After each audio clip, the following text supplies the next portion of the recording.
My name is Sarah Mitchell. I am 29 years old. One evening, my husband called and said, "Come to my mother's house, family dinner." When I walked in, every chair was taken. No one smiled. My husband held an envelope. He handed it to me without a word.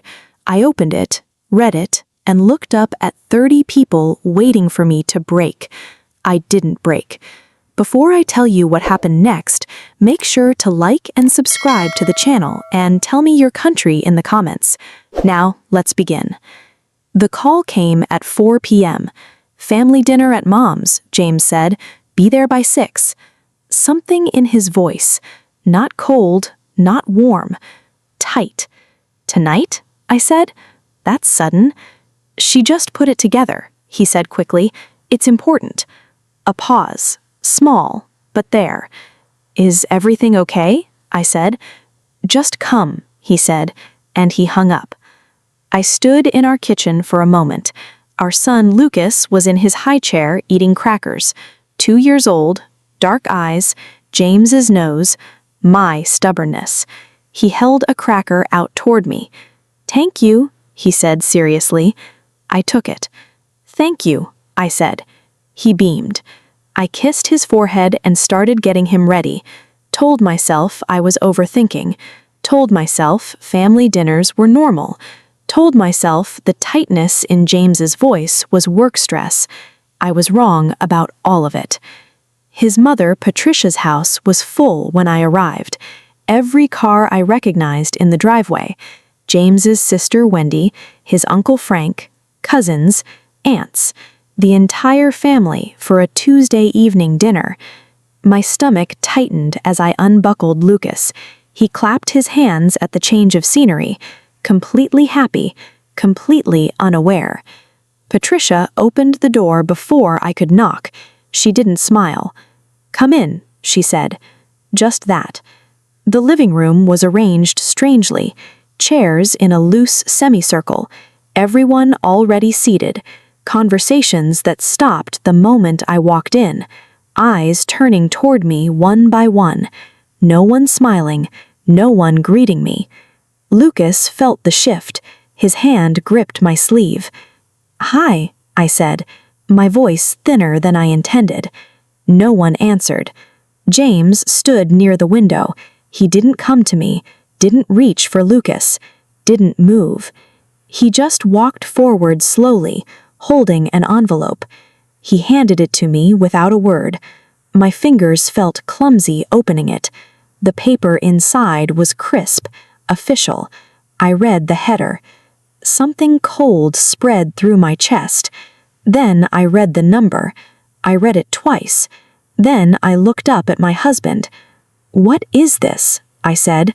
"I think you know," he said. "This is wrong," I said. "The lab is certified," Patricia said from behind me. I turned. She was standing with her arms crossed, expression composed, like this was a verdict she had already delivered and was simply waiting for me to receive. "I have never been unfaithful to your son," I said. "That's what the paper says," Wendy said. "The paper is wrong," I said.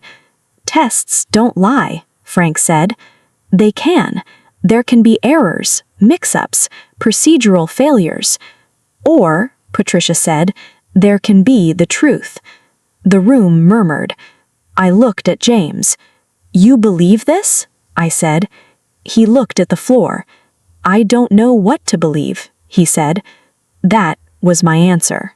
"Get out," Patricia said. The words landed flat, final. "This is not your house," she said. "And that is not his child." I held Lucas tighter.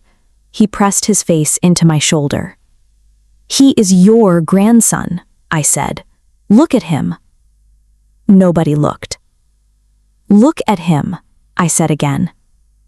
"He looks like every toddler," Patricia said. "That proves nothing." Something inside me went very still. Not anger, not panic. Clarity. Because I understood in that moment that nothing I said would matter. The verdict had been reached before I walked through the door. I turned toward the exit.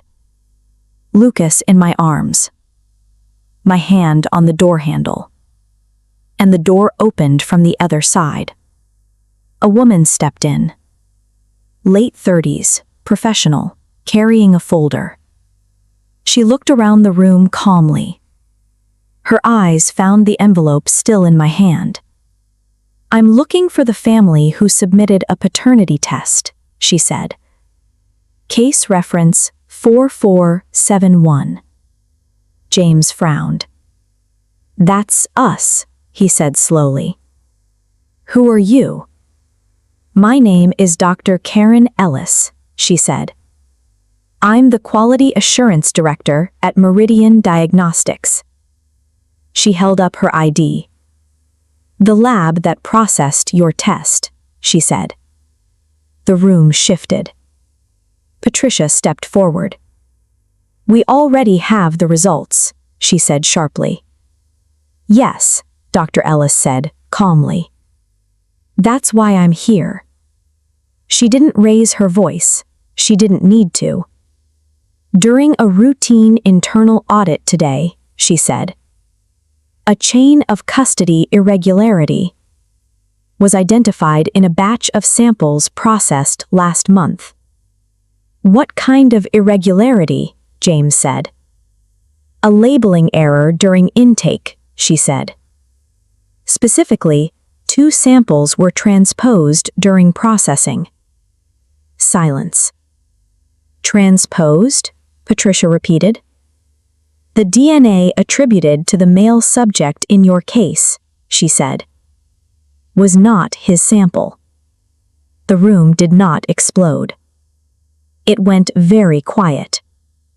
The particular quiet of people whose certainty has just been removed from under them. "That's impossible," Wendy said. "Labs have protocols."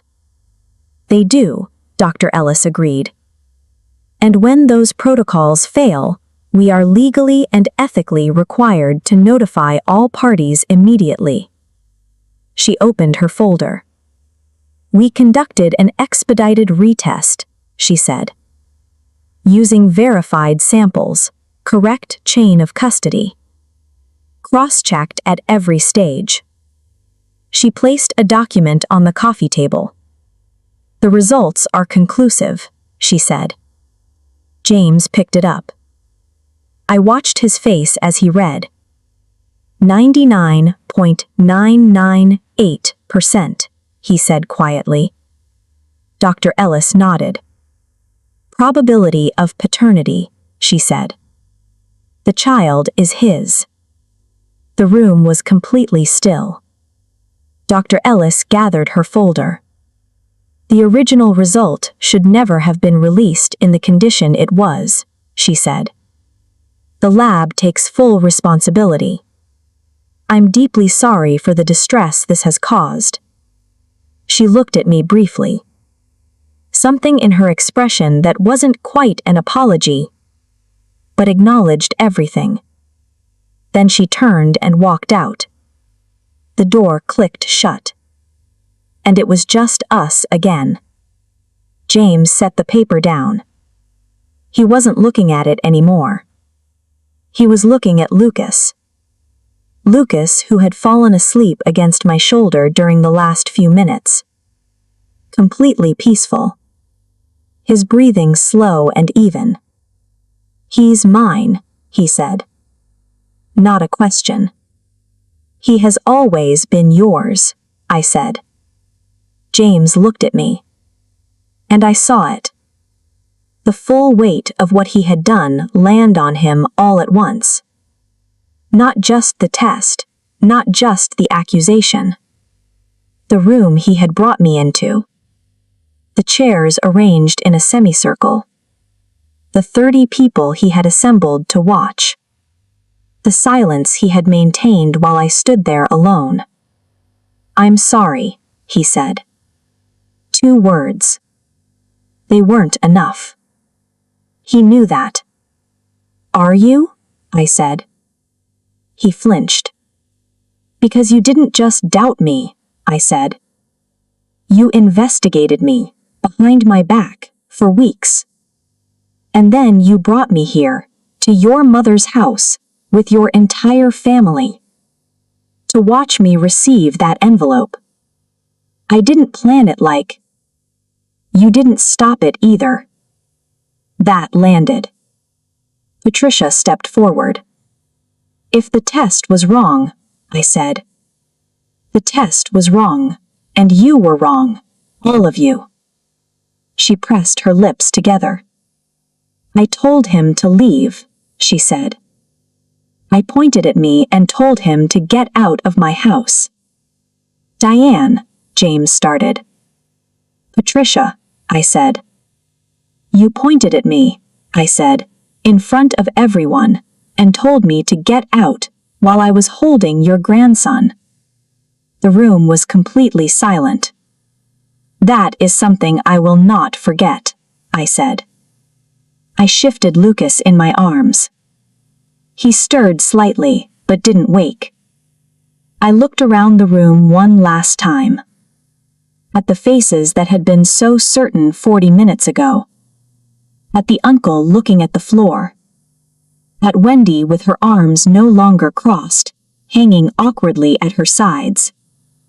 At Patricia, still composed, but something underneath it cracked. At James. I'm going home, I said. Sarah? He said. With my son, I said. Let me come with you, he said. Not tonight, I said. Then when? I looked at him.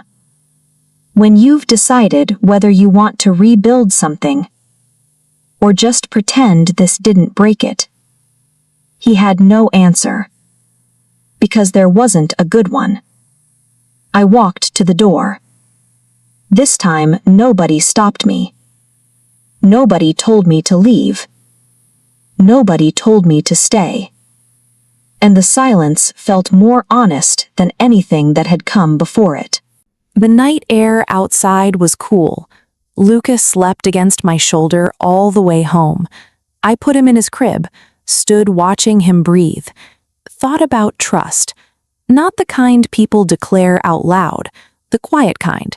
The kind that exists in small, ordinary moments. The kind that had just been tested in the worst possible way. James knocked the next morning at 9, alone. No mother, no sister, no audience. I opened the door. He looked tired in a way that had nothing to do with sleep. Can I come in? He said. I stepped aside. Lucas was on the floor with his blocks. He looked up. Dada! He toddled across the floor and held his arms up. James crouched, picked him up, held him like something he had almost lost, because he had, almost. I don't deserve how easy that was, he said quietly, looking at Lucas. No, I said. He nodded. I let my doubt become suspicion, and I let my family's certainty get louder than your voice. Yes, I said. I'm not asking you to forget, he said. I'm asking for the chance to earn your trust back. I looked at my husband, at the man who had stood in silence while I was dismantled, at the man holding our son like he would never let go. This isn't forgiveness, I said finally. I know, he said. It's a beginning, I said. That's enough, he said. Weeks passed, then months. Patricia came once, sat across from me at her own kitchen table, didn't cry, didn't perform, just looked at me and said, I was wrong to judge before I understood. For her, that was a great deal. It didn't erase the moment, but it acknowledged it. And sometimes that's where things begin to heal. Trust didn't come back all at once. It came in small ways, in conversations that didn't get avoided, in questions asked instead of assumed, in the quiet daily choice made over and over to believe each other again. One evening, I sat at the same table that had once felt like a courtroom. Lucas was on James's lap, laughing at something, and I thought, family is not about who stands with you when everything is easy. It's about who learns, honestly, painfully, slowly, how to stand with you when they were wrong. If this story gave you strength today, like and subscribe. New story every week. Comment your country below. Share with someone who needs to hear this.